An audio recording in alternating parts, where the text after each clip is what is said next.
쌤, 오늘은 어떤 얘기를 해주실 건가요? 네, 오늘은 지구가 탄생한 이후 지금까지 있었던 5번의 대멸종에 대해 알아보겠습니다. 태양계의 한 행성으로 지구가 탄생한 이후 지구의 역사에 해당되는 지질시대는 지층과 화석을 근거로 한 상대연대와 방사성 동위원소를 통해 밝혀진 암석의 절대연대로 구성됩니다.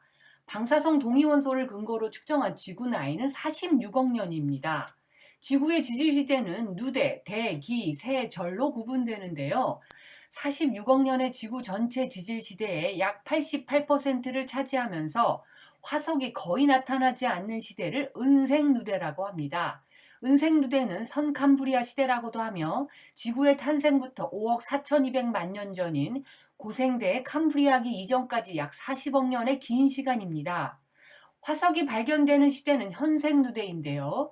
현생누대는 고생대, 중생대, 신생대로 세분됩니다. 이러한 지질시대 동안 지구상에 등장했던 종의 99% 이상은 이미 멸종했습니다. 생물학자들은 일반적으로 종의 유지 기간을 평균 500만 년 정도로 잡습니다. 물론 은행나무나 고사리, 바퀴벌레나 모기처럼 몇억 년의 기간을 버티며 살아온 종도 있고 나타나자마자 사라진 종도 있지만 현재까지의 통계 자료를 보면 종의 수명은 대략 500만 년 정도입니다. 일상적인 시기에는 100만 년당 두세 개의 종이 사라진다고 합니다. 이렇게 사라지는 종은 대부분 후계자를 낳습니다. 종 자신이 진화를 하든 아니면 다른 종류의 생물이 진화를 하든 생태계의 빈자리는 다른 종으로 채워지고 전체적인 생태계는 일정한 상태를 유지하게 됩니다. 그런데 이러한 전지구적 의미의 생태계가 일시에 무너져 버릴 때가 있는데요. 이를 멸종사건이라 합니다. 단 몇 종류의 생물들이 사라지거나 특정 지역의 생태계만 무너지는 것이 아니라 전 지구적 범위에서 해양생물, 육상생물 구분 없이 생태계의 전 영역에서 광범위하게 멸종이 일어나는 것입니다. 지질시대는 이러한 멸종사건을 기준으로 구분됩니다. 선캄브리아기, 고생대, 중생대, 신생대, 그리고 각각의 대를 다시 캄브리아기, 오르도비스기, 실루리아기, 대봉기, 석탄기, 페름기, 트라이아스기, 쥐라기, 백악기, 고 제3기, 신제 3기, 제4기 등으로 나누는 것은 이러한 멸종 사건들입니다. 지질 시대의 지난 약 6억 년 동안 지구에서는 5번의 대멸종이 일어났습니다. 쌤, 5번의 대멸종은 어떻게 일어났는지요? 첫 번째 대멸종은 대략 4억 4천만 년 전 오르도비스기 말기에 일어났는데요. 생물종 중 85% 정도가 사라졌습니다. 당시 바다는 지금보다 훨씬 얕았고 산호나 껍질을 가진 완종류가 종의 대부분을 차지했습니다.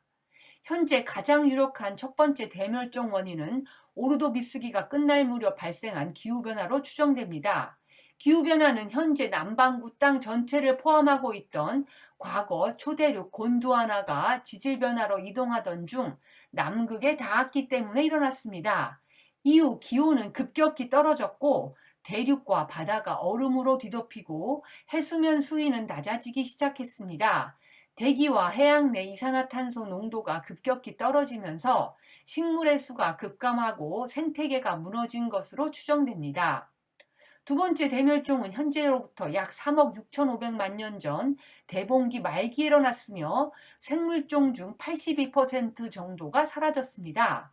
대봉기에 육지 생물의 진화가 시작됐지만 아직 대부분 생물은 바다에서 살고 있었습니다. 식물이 번성하면서 영양이 풍부한 토양이 전 세계 바다로 흘러들어갔고 조류가 발생해 바다의 영양과 산소를 차단해 해양 생물이 대멸종에 이르렀다는 가설이 유력합니다.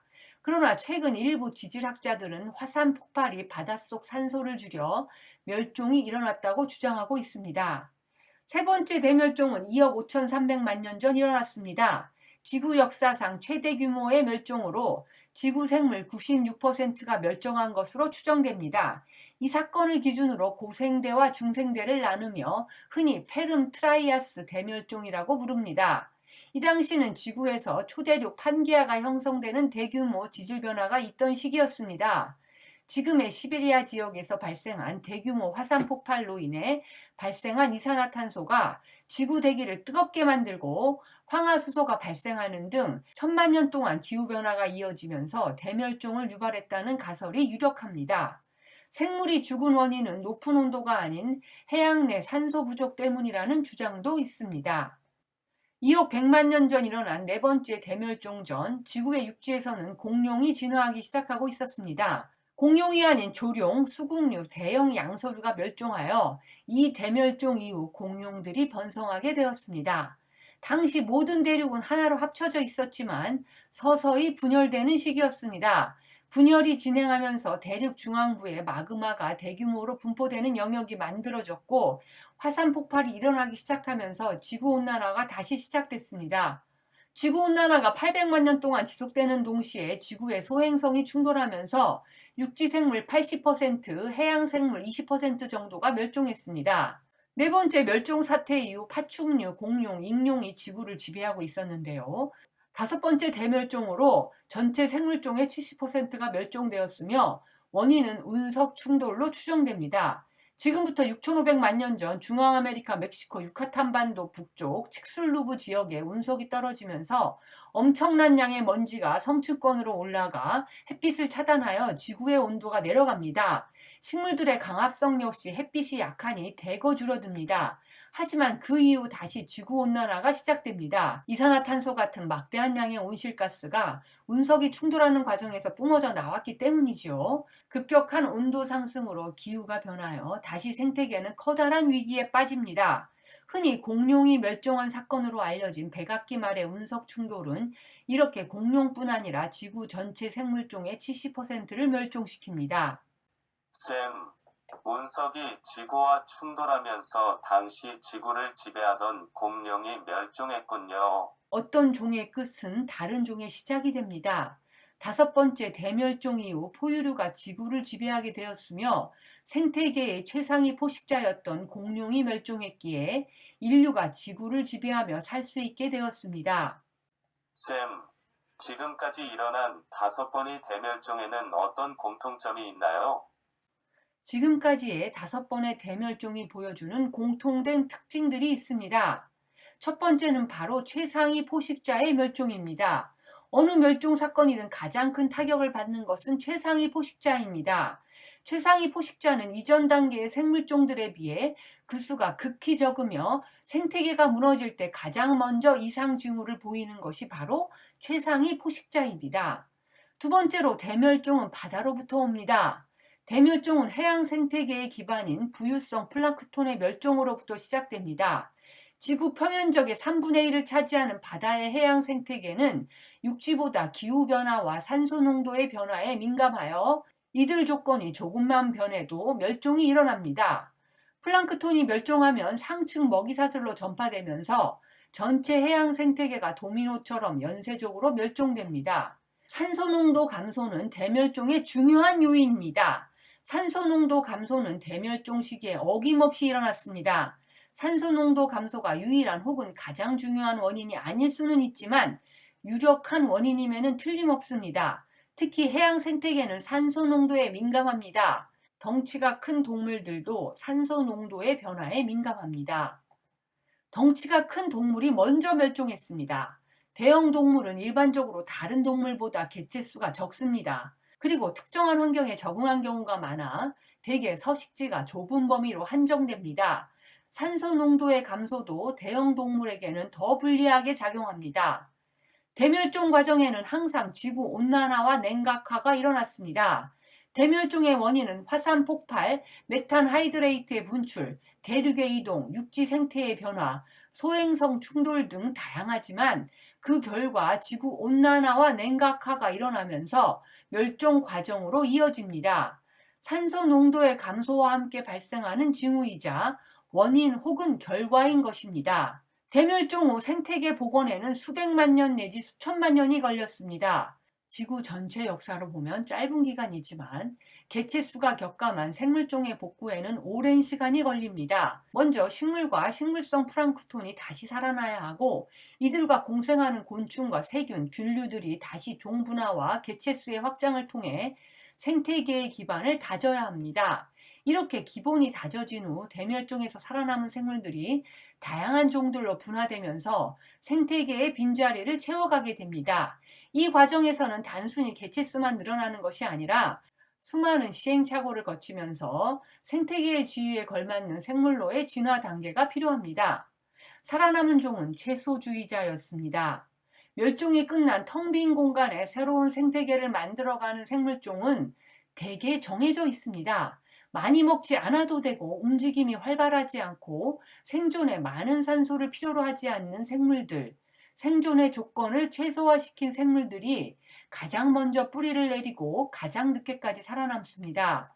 현재의 생태계에서 활발하게 움직이는 생물들, 시대의 주인공으로 자처하던 생물들은 대부분 멸종과 함께 사라집니다.